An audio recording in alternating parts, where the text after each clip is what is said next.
I thought about killing myself tonight. Those were the words Whitney Houston whispered to Michael Jackson in a dark corner backstage at the 1988 Grammy Awards. 7 minutes earlier, she had been on stage accepting her first Grammy, smiling for millions. Now she was on the floor, mascara running, telling the king of pop that she couldn't survive another day of being perfect. Michael Jackson wasn't supposed to be there. He had an award to present in 15 minutes. But something, call it instinct, call it fate, made him take a wrong turn and look behind those equipment cases. What he found was Whitney Houston at her breaking point. Not the superstar, not the voice, not the image the world worshipped. Just a 24-year-old woman drowning in expectations she couldn't escape. Convinced that her only options were perfection or death. For 7 minutes, Michael sat on that floor with Whitney. And what he said in those 7 minutes didn't just save her that night. It created a bond between two souls who understood something most humans never experience. The crushing loneliness of being so famous that you lose the right to be human.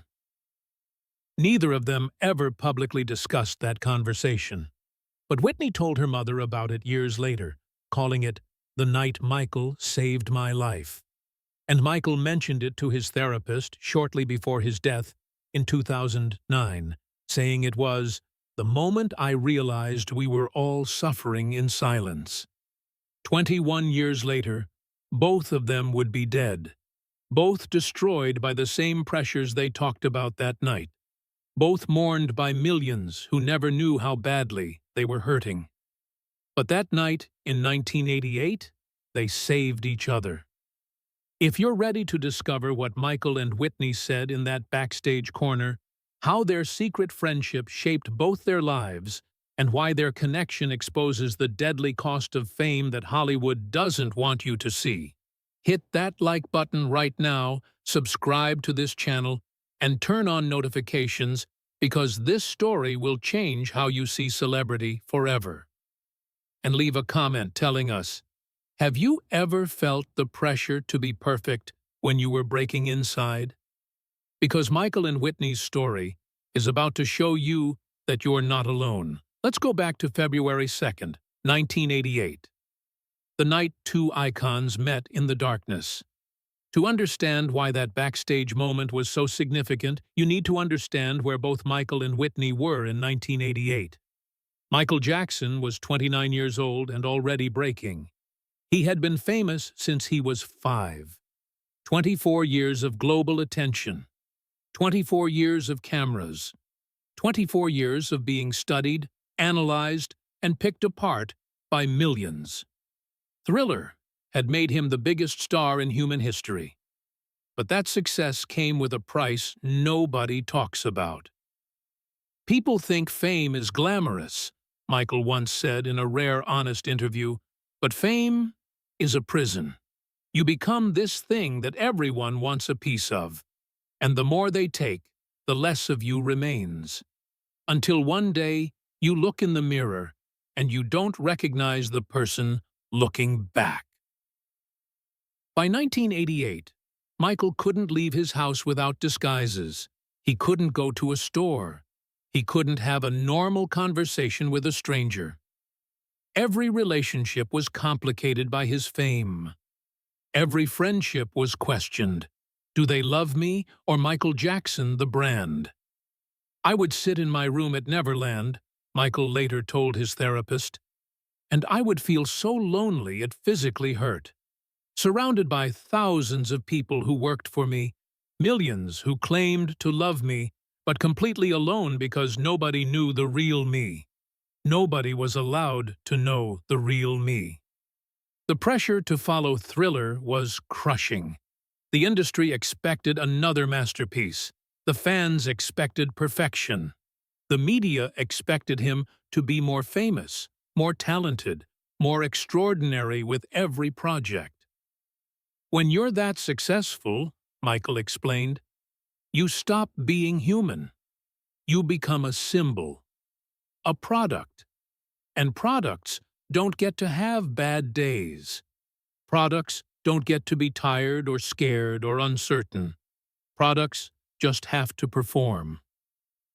Whitney Houston was 24 years old and already suffocating.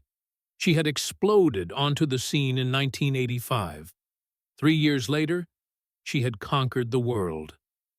I Wanna Dance with Somebody was dominating radio. Her face was everywhere. She was beautiful, talented, flawless. But that flawless image was killing her. The industry built me as perfection, Whitney later recalled. America's sweetheart, the voice of an angel, the girl who never made mistakes. But I wasn't that person. I was human. I had doubts. I had fears. I had moments where I wanted to scream. Whitney's team controlled everything. Her image, her interviews, her relationships. Her very identity was managed, packaged, and sold to the world. I remember sitting in meetings where they discussed me like I wasn't there, Whitney told a friend. They'd say things like, "Whitney can't do that. It's off-brand." Or "Whitney needs to say this, not that." And I wanted to scream, "I'm right here. I'm a person," but I didn't. Because that's not what America's sweetheart does. The pressure in early 1988 was particularly brutal. Whitney was nominated for 3 Grammys. The expectations were massive. The industry was watching to see if she could maintain her momentum. The world was watching to see if she was really as perfect as she seemed. I couldn't eat for days before the Grammys, Whitney confessed to her mother. I was having panic attacks constantly. But I couldn't tell anyone, because my team needed me strong. My label needed me confident. America needed me perfect. Michael and Whitney had met before. Industry events, brief conversations, polite exchanges where both performed their public personas. Gracious, smiling, untouchable. But they had never really connected, never broken through the protective walls that famous people build to survive. That night, in 1988, those walls shattered. Not by choice, but because, sometimes, when you're drowning, the universe. February 2nd, 1988, Radio City Music Hall, New York City. The 30th Annual Grammy Awards. Whitney arrived at 4 p.m., 3 hours before the show. Her team surrounded her, publicists managing her image, stylists perfecting her appearance, managers coordinating every movement. She looked absolutely perfect. Hair flawless, makeup pristine, custom gown stunning, smile radiant. Inside, she was dying. I remember looking at myself in the dressing room mirror, Whitney later told her therapist, and I didn't see a person. I saw a product, a thing that had to perform perfectly for millions of people. And I remember thinking, what if I can't do this? What if I break on my live television? The panic attacks had been getting worse for weeks. Racing heart, difficulty breathing, overwhelming sense of doom. But Whitney couldn't tell anyone. Admitting weakness wasn't part of the Whitney Houston brand. The ceremony began. Whitney sat in her assigned seat, cameras periodically finding her face for reaction shots. Every time a camera pointed at her, she performed. Performed joy. Performed confidence. Performed the version of Whitney Houston that America expected. It was exhausting, Whitney recalled. Every single second I was acting. Smiling when I wanted to cry. Looking calm when my heart was racing. Being on when I was falling apart inside. Then her category was announced. Best Pop Vocal Performance, Female. The camera focused on Whitney's face. She looked excited but composed, the perfect balance of hope and humility.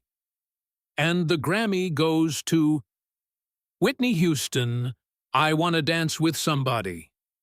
The room exploded in applause. Whitney stood, her smile brilliant, and walked to the stage with perfect poise.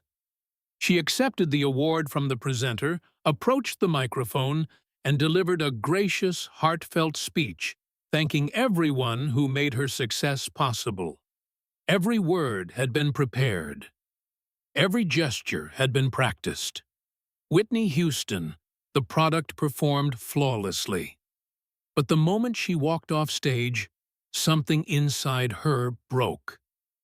It was like all the adrenaline that was holding me together suddenly drained away, Whitney explained. I walked off that stage and I couldn't breathe. My chest felt like it was being crushed. My hands were shaking so badly I dropped the Grammy. I thought I was having a heart attack. A stagehand approached. Ms. Houston, are you okay? Do you need medical attention?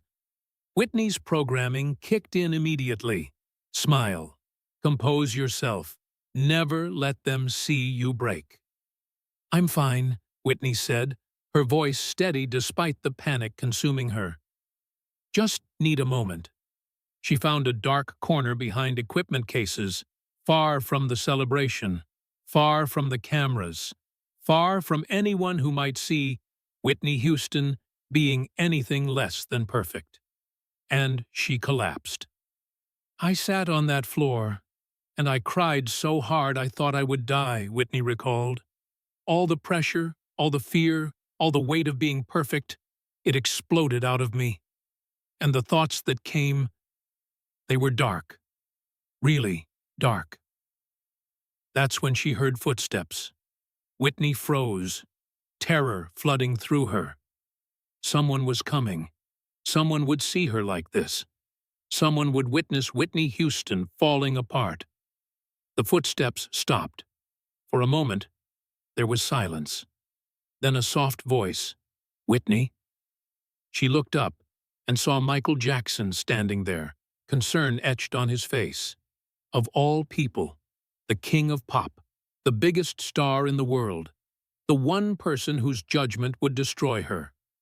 I'm fine, Whitney said automatically, scrambling to wipe her face. I'm okay, just needed a minute. Michael didn't leave. Instead, he looked around to make sure no one else was watching. Then he did something that shocked Whitney completely. He sat down on the floor next to her. No, you're not, Michael said gently. And that's okay. Whitney stared at Michael Jackson sitting on the floor beside her in his expensive suit, his back against the equipment case, looking at her with understanding instead of judgment. You can't be here, Whitney said. You have to present soon. People will be looking for you. Let them look, Michael said. Right now, I'm exactly where I need to be. Whitney's carefully Exactly, Michael said, which means every single thing I do is analyzed by millions. Every outfit I wear, every word I say, every song I release. They all have expectations of who Michael Jackson should be. And if I don't meet those expectations, if the real me doesn't match their fantasy, they'll destroy me. Whitney was silent, processing his words. Do you know what it's like, Michael continued, his voice carrying years of pain, to be so famous that you can't be human anymore? To know that showing any weakness, any imperfection, any normal human emotion would disappoint millions of people who've built you up as something superhuman? Yes, Whitney whispered. God, yes, I know exactly what that's like. Michael looked directly at her. Then you understand why I'm sitting on this floor with you, instead of preparing to present. Because I just watched you walk off that stage. I saw your face the moment the cameras stopped pointing at you, and I saw something I recognize. I saw someone drowning in expectations. Whitney's tears came harder now. I thought about killing myself tonight. The words hung in the air between them. Raw, honest, terrifying. Michael didn't flinch. He didn't look shocked or uncomfortable. He just nodded. I've had those thoughts too, Michael admitted. More times than I can count. Nights when the pressure feels so crushing that death seems like the only escape from being Michael Jackson. Really? Whitney asked, desperate to know she wasn't alone in this darkness. Really, Michael confirmed. The perfectionism, the constant scrutiny, the inability to ever just be human. It makes you want to disappear. Because, at least in death, you wouldn't have to perform anymore. For several minutes, they sat in silence. Two of the most famous people on Earth, sitting on a concrete floor backstage at the Grammys, sharing the kind of honesty that fame usually makes impossible. Finally, Whitney spoke. How do you survive it? The pressure? The expectations? Michael's answer was both heartbreaking and profound. Honestly, most days I don't feel like I'm surviving. I feel like I'm drowning very slowly. But there are things that help. Like what? Like remembering why you started, Michael said. Before the fame, before the pressure, before you became a product. Do you remember why you first started singing? Whitney thought back. I sang in church with my mom. It made me feel close to God. It was pure. Exactly, Michael said. It was pure. It wasn't about being perfect or meeting expectations or maintaining an image. It was just expression, connection, joy. I haven't felt that way in years, Whitney admitted. I know, Michael said, because the industry takes that purity and turns it into a product. They package your gift, market it, sell it to millions. And somewhere in that process, the joy disappears. The connection gets lost. And you're left performing something that used to give you life but now just drains you. Whitney looked at Michael with new understanding. You really do get it. Unfortunately, yes, Michael said. There are only a handful of people in the world who truly understand what this level of fame does to you. The isolation, the pressure, the loss of identity. Most people see the mansion and the awards and the screaming fans, and they think we're living a dream. They don't see the prison. Whitney asked the question that had been haunting her. Does it ever get better? Do you ever feel like yourself again? Michael was quiet for a long moment before answering. I don't know if we ever fully get ourselves back. The fame changes you in ways that can't be undone. But I do know this. You can find moments of peace. Moments where you're not Whitney Houston the superstar, but just Whitney. The key is protecting those moments, guarding them, not letting the industry consume every second of your life. How do I do that? Whitney asked desperately. They control everything. My schedule, my image, my relationships. There's no space for just me, Wah. Michael's advice was specific and urgent. You have to create boundaries, Whitney. I know it's hard. I know they'll push back. But you have to decide right now, tonight, that there are parts of your life they don't get to touch. Let them, Michael said firmly, because the alternative is what you felt 5 minutes ago. That darkness, that desire to disappear. And Whitney, I need you to hear this. The industry would rather you be dead than imperfect. A dead legend is more valuable than a living artist with boundaries. The words hit Whitney like a physical blow because she knew they were true. They'll mourn you publicly, Michael continued. They'll call you a genius. They'll sell millions of albums, but they won't admit their role in destroying you. So you have to protect yourself. You have to survive this, because the world needs your voice, the real you, not the product they've created." Whitney wiped her eyes. "What if I can't? What if I'm not strong enough?" Michael's response was gentle but powerful. "You're sitting here right now, in your darkest moment, being honest about your pain instead of pretending everything's fine. That's strength, Whitney. Real strength. Not the fake strength of pretending to be perfect. The actual strength of admitting you're human." "I don't feel strong," Whitney said. "Nobody feels strong when they're breaking," Michael told her. "But you're still here. You're still fighting. And that matters."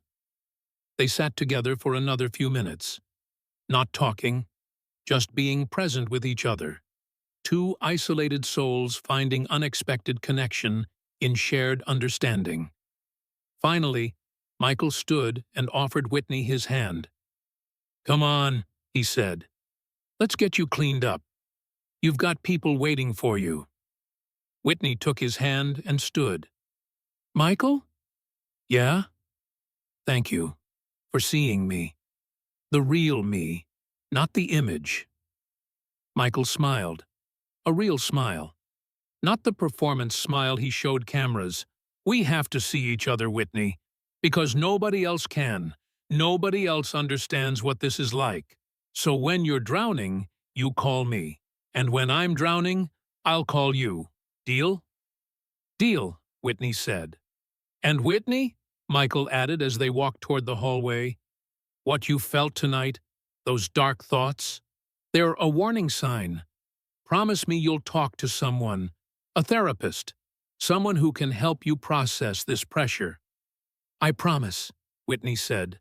It was a promise she would keep for a while, but not forever.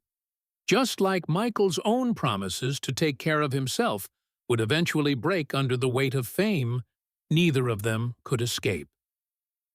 What happened in those 7 minutes backstage stayed secret for years. Whitney walked back to the public areas, her makeup repaired, her composure restored. She rejoined the celebration, smiled for cameras, thanked well-wishers. Whitney Houston, the product, was back online. Michael presented his award 15 minutes later, his performance flawless. The king of pop, gracious and composed. Nobody knew what had just transpired between them.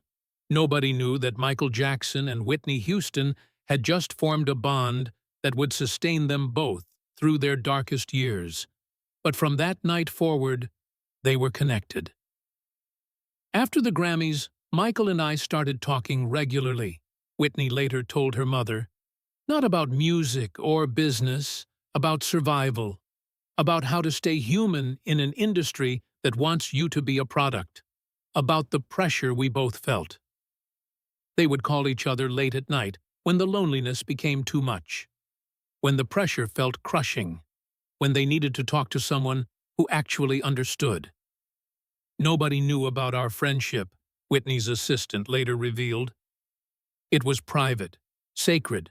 They protected it from the public because it was one of the few genuine connections either of them had. The conversations continued for years. When Whitney's marriage to Bobby Brown became tabloid fodder, Michael called to check on her. "Don't let them turn your pain into entertainment," he told her. "Your private life belongs to you." When Michael faced accusations in 1993 that nearly destroyed him, Whitney called. "I know who you are," she said, "and I believe you. Don't let them make you doubt yourself." When Whitney's struggles with addiction became public in the early 2000s, Michael reached out constantly. "Get help," he urged. "Real help. Not the industry version where they just want you functional enough to work. Actual healing." But both of them struggled to follow their own advice. Michael became more isolated, more dependent on prescription medications, more trapped in the persona he'd created. Whitney's addiction deepened, her voice deteriorated, her public image crumbled. The pressure they had discussed that night in 1988, the pressure that had brought them both to the edge, continued to consume them both. Because knowing the problem doesn't make it easier to escape. In 2009, Michael Jackson died at age 50. Cardiac arrest induced by acute propofol intoxication. The pressure. I lost one of the only people who truly understood me, Whitney told a friend after Michael's death. He was the one person I could call who knew exactly what this life costs. And now he's gone because the industry killed him, just like he always knew it would. Whitney's final years were marked by continued struggles with addiction, a deteriorating voice, and public appearances that showed how much she was suffering. On February 11, 2012, Whitney Houston died at age 48, accidental drowning in a hotel bathtub, with heart disease and cocaine use as contributing factors. The two people who had found each other in that dark corner in 1988, who had promised to help each other survive, had both been destroyed by the same industry they'd tried to warn each other about. The story of Michael and Whitney's backstage moment remained unknown to the public for years after both their deaths. It was Cissy Houston, Whitney's mother, who first revealed it in her 2013 memoir, Remembering Whitney. She wrote about a conversation she'd had with Whitney in 2010, 2 years before her death.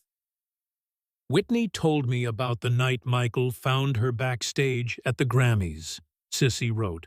She said he saved her life that night, that he was the first person who made her feel like it was okay to not be perfect. She said, "Mama, Michael understood what nobody else could, what it feels like to be so famous, you're not allowed to be human anymore." When Cissy's memoir was published, it sparked conversations about the cost of fame that the industry had long avoided. Other artists began speaking about similar experiences. Reading about Michael and Whitney's conversation made me realize I wasn't alone, Lady Gaga said in 2014. I've had those same dark thoughts, that same pressure to be perfect, that same feeling of drowning. And nobody talks about it, because we're supposed to be grateful for our success. Beyoncé spoke about the pressure of maintaining perfection. There were years when I felt like I wasn't allowed to have a bad day, to be tired, to be anything less than extraordinary. Michael and Whitney's story showed me that isolation kills. We have to talk about what this life does to us. Mental health in the entertainment industry became a topic of serious discussion for the first time. Organizations were formed to provide support for artists. Therapists specializing in fame-related trauma emerged. Conversations about the toxic aspects of celebrity culture became mainstream. Their story also highlighted the importance of connection in the face of isolation. For 7 minutes in 1988, Michael and Whitney weren't superstars. They were two human beings sharing their truth with someone who understood. That moment of genuine connection sustained them both for years. That's what we all need, said therapist Dr. Sarah Anderson. Someone who sees us, really sees us. Not the image we present, but the person we are underneath. Michael and Whitney gave that gift to each other. And their story reminds us, no matter how successful or famous or powerful we are, we all need someone who understands our struggles. This story isn't really about fame. It's about humanity. It's about two people who achieved everything our culture tells us to want: fame, success, wealth, adoration, and discovered that those things don't protect you from pain. They amplify it. Michael Jackson and Whitney Houston had the world at their feet. Millions loved them. Billions knew their names. Their talent was undeniable. Their impact was enormous. But backstage, behind the curtain, away from the cameras, They were two people drowning in expectations, struggling to stay human in a world that wanted them to be gods. That night in 1988, they found each other in the darkness. And for 7 minutes, they were just Michael and Whitney. Not icons, not products, just two souls sharing the truth about what their extraordinary lives cost them. They tried to save each other. They really did. For years, they called when the pressure got too heavy. They reminded each other to stay human. They promised to survive. But the system was stronger than their friendship. The industry that had created them, that had profited from them, that had built them into legends. That same industry crushed them both. Michael at 50, Whitney at 48. Both destroyed by the pressure they'd warned each other about 2 decades earlier. Here's what their story teaches us. First, perfection is a prison. The expectation that you must always be flawless, always be on, always meet impossible standards. It will destroy you. Michael and Whitney learned this too late. You don't have to. Second, connection saves lives. That 7 minutes backstage, that moment of genuine human connection, sustained both of them for years. We all need someone who sees the real us, not the image we present. Find those people. Be vulnerable with them. Let them see you breaking so you don't have to break alone. Third, the pressure to perform is everywhere. You don't have to be Michael Jackson or Whitney Houston to feel it. We all perform versions of ourselves, at work, on social media, in our relationships. We all feel pressure to be perfect, and that pressure is killing us just like it killed them. Fourth, your humanity matters more than your success. Michael and Whitney had everything by worldly standards, but they would have traded it all for the ability to just be human, to make mistakes without judgment, to struggle without losing everything, to be imperfect and still be loved. Think about this. What versions of yourself are you performing right now? What pressure are you carrying that's slowly crushing you? Who in your life could you be honest with, really honest, about how you're actually doing? Michael found Whitney crying on a floor, and instead of walking past, he sat down beside her. That simple act of seeing someone's pain and not looking away, that's what we all need. That's what we can all give. Don't wait for someone to be at their breaking point to show them you see their struggle. Check on the people in your life who seem to have it all together. Ask how they're really doing. Create space for them to be imperfect. Because the people who seem strongest are often fighting the hardest battles. If this story moved you, if Michael and Whitney's conversation made you think differently about perfection, pressure, and the cost of fame, do 3 things right now. 1. Hit that like button to help this story reach people who need to hear it. 2. Subscribe to this channel and turn on notifications so you never miss stories that expose the truth behind the glamour. Stories that remind us we're all human beneath our performances. 3. Share this video with someone who's feeling pressure to be perfect. Send it to that friend who never admits they're struggling. Post it where people who need this message will find it. And leave a comment below telling us, have you ever felt like Whitney that night? Like you're drowning in expectations and nobody sees the real you? Because your story matters. Your struggle matters. And you're not alone. Until next time, remember what Michael taught Whitney that night. You're sitting here right now being honest about your pain instead of pretending everything's fine. That's strength. Real strength. Be honest. Be human. Be imperfect. And survive. Rest in peace. Michael Jackson and Whitney Houston. You tried to save each other from a system that was built to destroy you.